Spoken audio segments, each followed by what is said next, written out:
Everyone.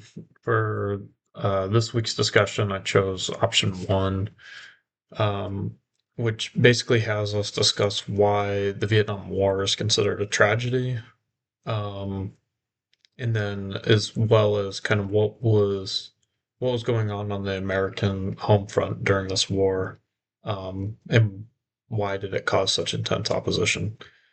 Um, Basically, there was millions of Vietnamese civilians and soldiers that died along with almost 60,000 US troops.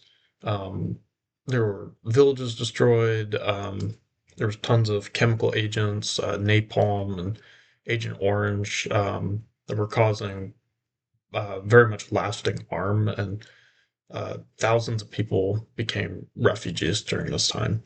American soldiers were returning home with not only physical injuries, but psychological injuries and trauma, PTSD. Um, this all kind of is why we consider it to be tragic, but there's also the side that a lot of the suffering and a lot of what happened was in a war that we might not have fully understood, um, may have even deemed unwinnable or unnecessary as well.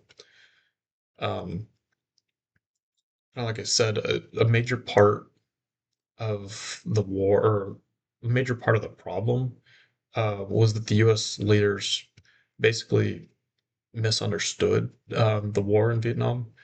Um, the book kind of talked about it, but basically the U.S. got involved during the Cold War, supporting the French, and basically wanted to stop the spread of communism, following this domino theory idea.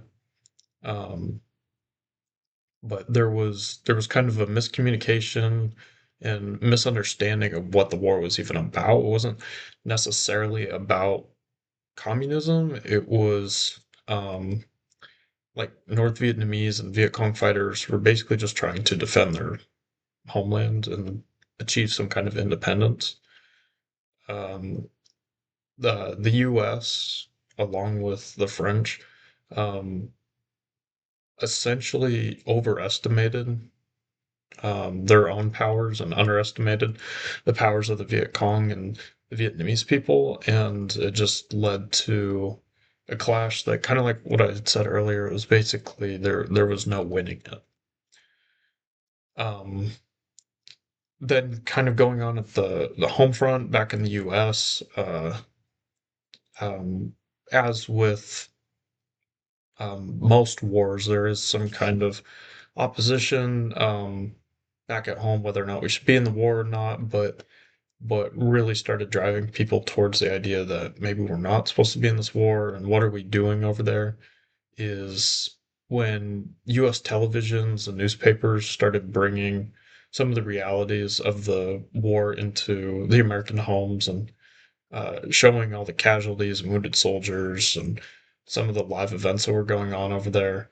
Um, Many young Americans, especially, were being drafted during this war, and people did not fully understand why the war was going on, and so they felt, why are we going over there to fight? Why are we getting drafted?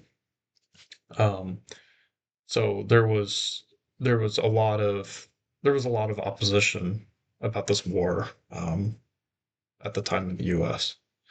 So essentially, the American public was witnessing this violence, and began to question the war, but then also question the government. And it ultimately, I think, shaped how the U.S. approaches some of the military operations and leadership, and as well as some of the trust in the government during wartime, um, in today's history.